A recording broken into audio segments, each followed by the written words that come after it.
I think there's probably four things that we can do. And the first one is basically to live a joyful life. That doesn't mean, give up and say because of the fact that we're running out of energy, we might as well use it all and party.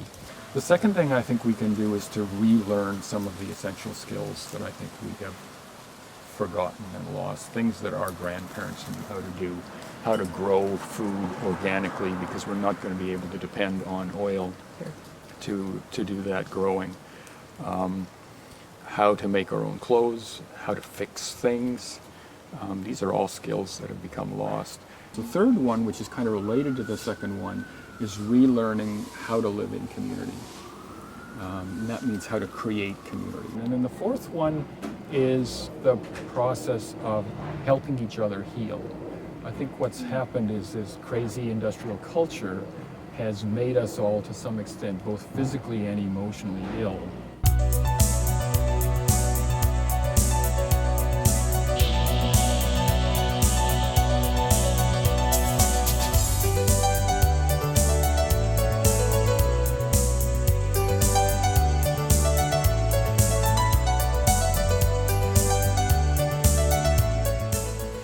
Hi, welcome to Peak Moment. I'm Janaea Donaldson. I'm with Dave Pollard, who's from Bowen Island on British Columbia's west coast. Thank you for joining me. My pleasure. Dave is the author of Finding the Sweet Spot, right? And the blog How to Save the World. Right. I'm curious. You started that blog a decade ago, and had an amazing journey, that you've led on to the viewers, your readers. 6,500 pages so far. Really? Yeah. That much? Well, you're a prolific writer and everybody thinker. Wants me to compress it into a sentence or two. Of course. Short Me too. version Tell me of the whole that. No, you get more than one sentence. But it's been a really fascinating journey to watch, to read just even a snippet of where you've gone, because you started your blog, How to Save the World, but what you've come to is a surprisingly different piece than where you started. Can you give us an idea of your journey and what you've come to? Yeah, I started it 10 years ago in the belief that I could actually play a role in changing the world. That was a time when blogs were considered to be the up-and-coming thing. They were still brand new in those days. And I really did think that they would reach the stage at which there would be enough readership that we could actually bring about that change. I'd also been working in business for many years. I was in a fairly senior position in a large organization that was focused on innovation. And my feeling in those days was that we could innovate our way out of the problems of the time. This blog has been a 10-year chronicle of the change in my viewpoint about that. So, can you sort of walk us through some of the highlights of what you were starting, the change? Sure. And reading that influenced you and changes in your perspective? Yeah, at the time I was working in business in something called business process improvement. And what that required was a knowledge of complexity theory and a knowledge of how processes work. So systems theory and all of that kind of stuff. And when I studied it, what really astonished me was that most of the systems that were of any importance were complex systems, and they responded in unexpected ways to interventions. So unlike complicated systems like your car, where you do something and you get an expected result, what I found was that in complex systems, you can't possibly know all of the variables. You can't re-predict where they're going. They're kind of a mix of what are called positive and negative feedback loops. And the positive feedback loops tend to self-reinforce. And if you're not careful, they can run away and get out of control. The negative feedback loops work to mitigate or reduce the effect of those and keep them in balance. And so most of the complex systems that we work with are a mix of those positive and negative feedback loops. So what I tried to do then was to take a look at the major systems in our civilization culture and understand what was the interplay that was at work. And I came to the rather dismaying conclusion that the three major systems, the energy and resource systems, the ecological systems, and the economic systems in our society are they're all three in a rather unsustainable state, because all three of them are being driven by positive feedback loops that are really running now out of control. And we're trying desperately to balance the three of them because they're all related to each other. And an increase in one can sometimes mitigate the other. So, for example, if our economy falls for a period of time, then what will happen is we'll use less resources, and therefore the crisis that we are moving towards in terms of the exhaustion of the Earth's resources and energy will be deferred Yes. as a result of that. But the minute that those resources become cheaper because of market demands, what happens is, as the price goes down, it becomes more affordable for people to buy them, and therefore the demand increases and The economy goes up. And the economy goes yeah. up. So this is an example of one of these feedback loops that keep everything in balance. But now we're at the state, and I was trying to sketch it the other day, and I wouldn't by any means attempt to try to explain this chart. That but it's looks just like complex system right there. It is a complex system. I was just sketching for myself how these energy and resource systems, ecological systems, and economic systems interplay, and how the positive feedback loops work. And this is just a small proportion of them. There's a very large number of them at work. But what I concluded was that they're pushing us towards end games, or what Derek Jensen calls end games, in three areas. In the limited resources, it's the exhaustion of the fact that ultimately we're going to run out. Yes. We have, in 200 years, we have used billions of years worth of accumulated energy and other resources. In the fossil fuels, right? Yes, and our economy now totally depends upon that. Most of what we produce is not human power. It's produced from energy, and if we run out of that, we are going to have to significantly reduce the level at which we live and operate in our society. Basically, go back to what I think James Kunstler calls a world made by hand. Yes. where we Human do power everything. and maybe some animal power Right. and so on, which Yeah. is Which seems unfathomable unfathomable. Yeah. to us. But so that's one of the end games. The second one is the economic collapse that will come when we finally end the Ponzi scheme of increased industrial growth.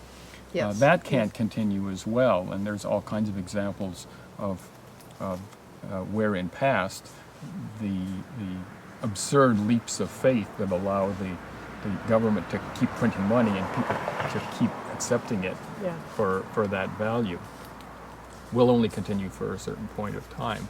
Then people will realize that the bubble is going to burst. And so we're heading towards an economic collapse in that sense. And the third one is the ecological collapse, which is being caused by global warming and other phenomena.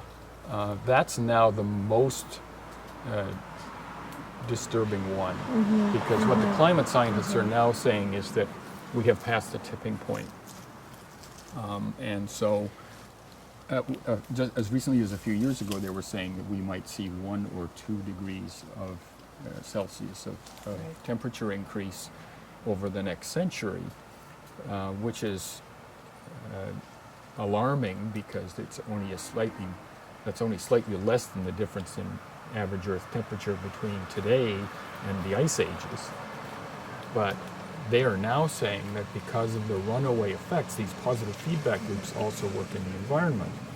And so, for example, the melting that's going on in the Arctic and the Antarctic now is releasing large amounts of methane from under the ice. And that methane is actually far more toxic in terms of its impact on climate gas than carbon dioxide is.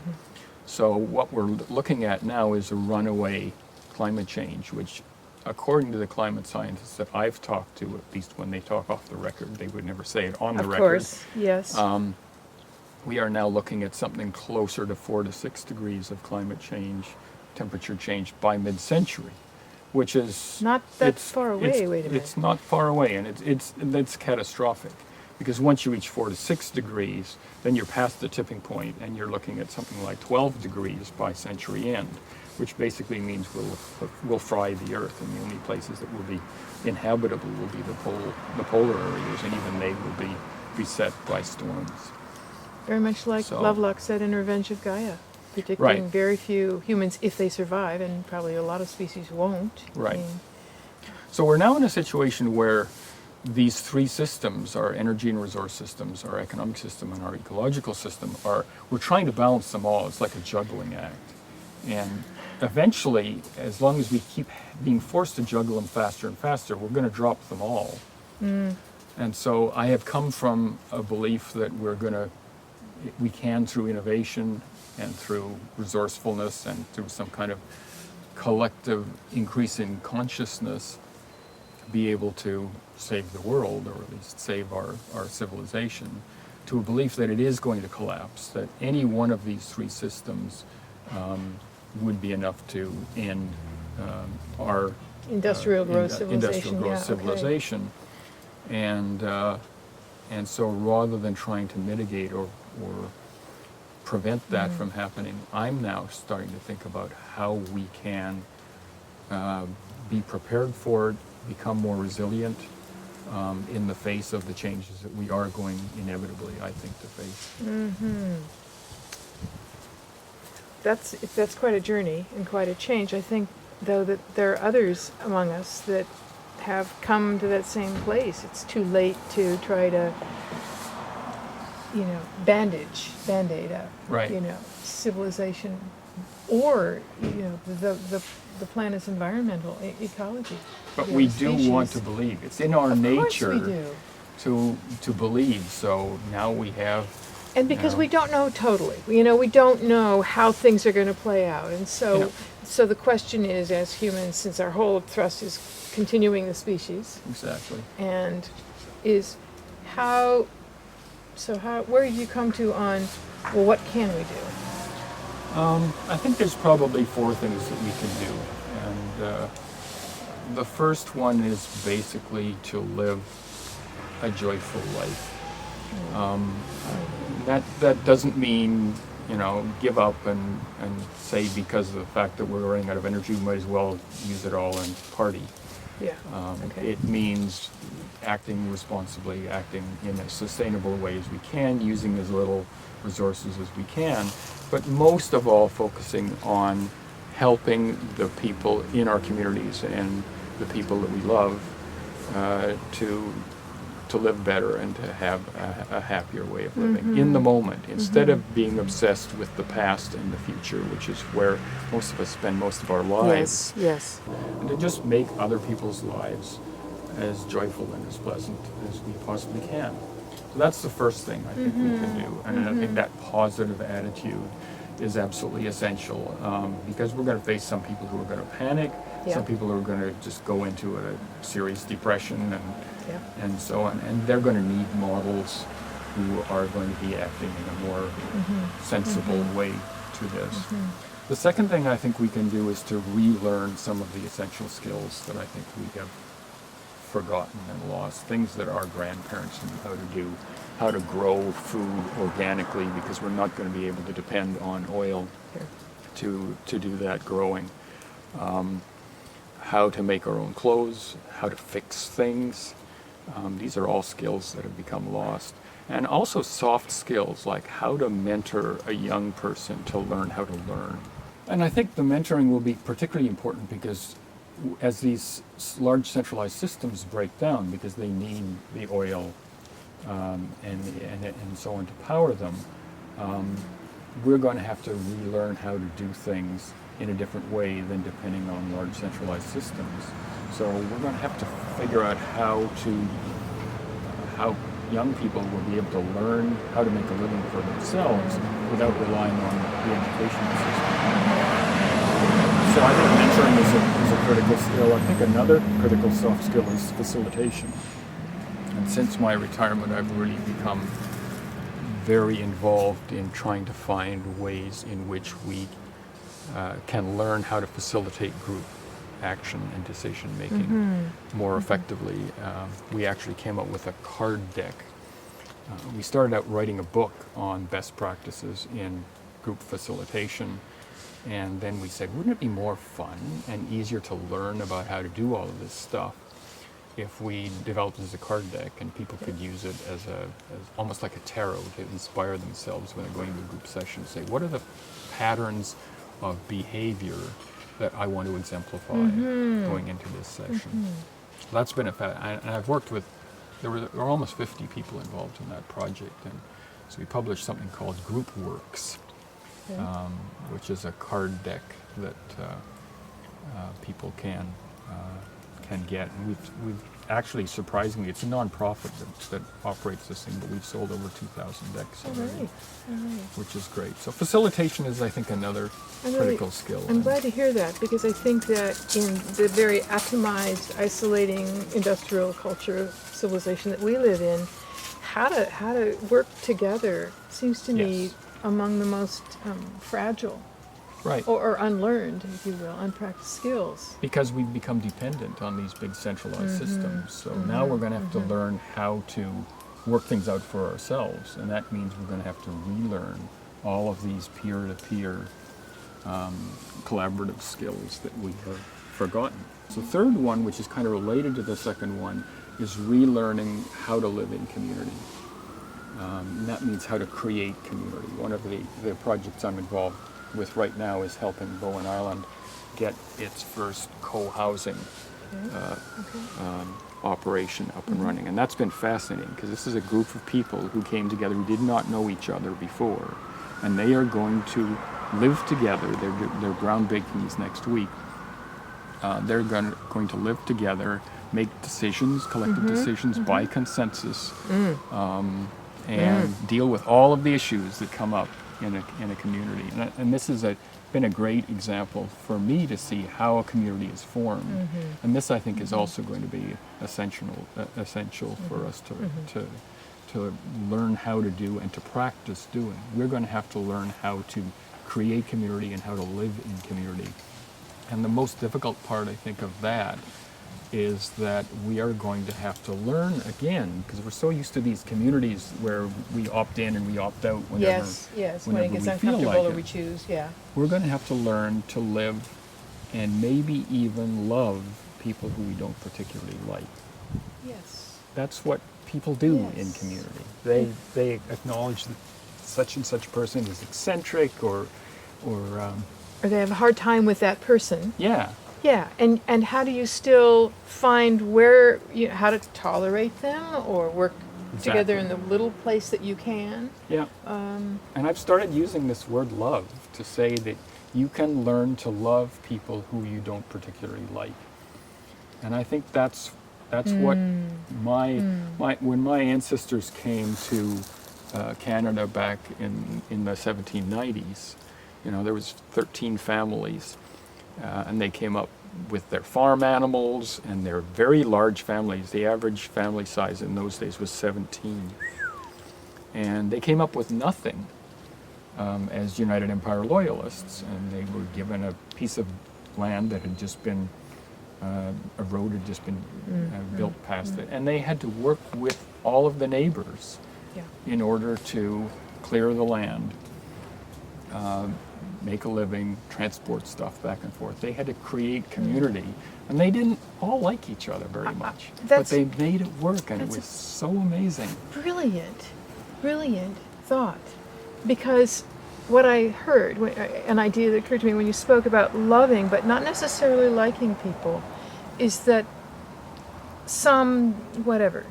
part of ourselves can say, I respect that this person is doing their best, that they too care about others, may not be the others that I care about, but they care about other people, other situations, the planet, whatever it is. They may not go about it the way I like, but I honor them. respect them. And that is love, isn't it? It is. It's taking Yep. the walls It's down. love in the larger sense. Yeah. You know, that in some cases we love our parents even though they will drive us crazy, or our kids. And they will drive us crazy at some points in our lives, but we love them nevertheless because we must. So that's the third one. And then the fourth one is one of the reasons that we invited Carolyn Baker to come over to Bowen Island next week. And that is the process of helping each other heal. I think what's happened is this crazy industrial culture has made us all, to some extent, both physically and emotionally ill. The stress is really what's behind all of it.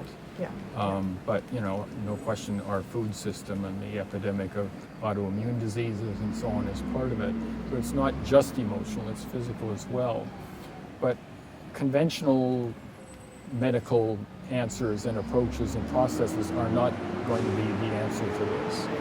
And so we're going to have to learn how to help each other to heal better and to deal with the increasing amounts of fear and grief and anger in some cases that come with the realization of what we have done to this planet and what we and our children are going to face in the years ahead. That's got to fill people up with Sure. anguish and Sure. dread and so on. And so in dealing with that grief, we don't know quite how to do it.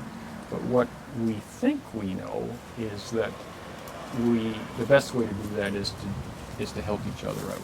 Yeah. Is to share, Yeah. to learn more about ourselves and to relearn empathy skills and so on in such a way that we can reconnect with other people. We can learn to articulate how we're feeling better than we normally do today, and start on that difficult and continuing process of helping each other cope with the changes that we're going to face in the world to come.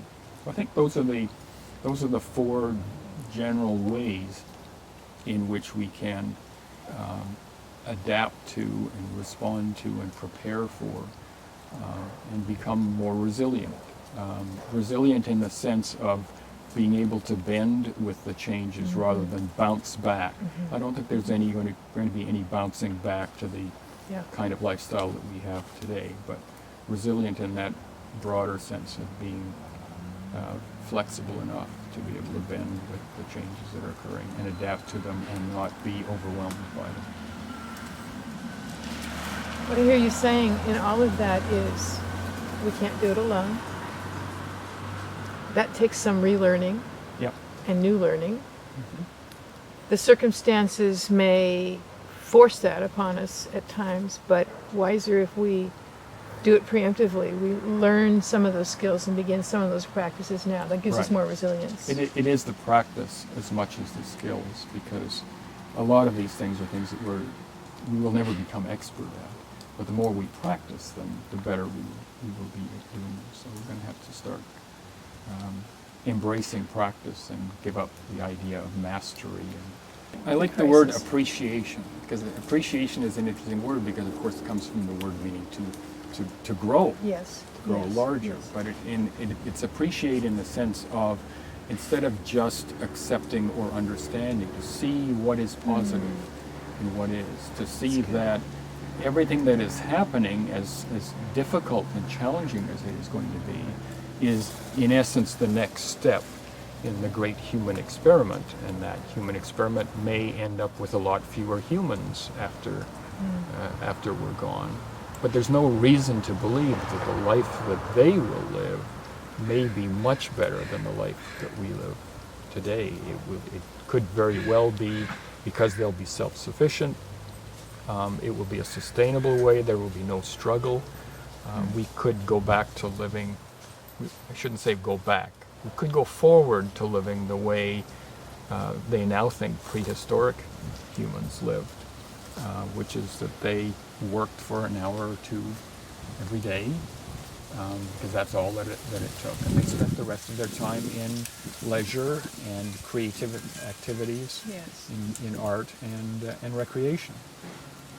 And there's no reason why that kind of life isn't possible and shouldn't be possible for our descendants if we help them make that challenging transition to them.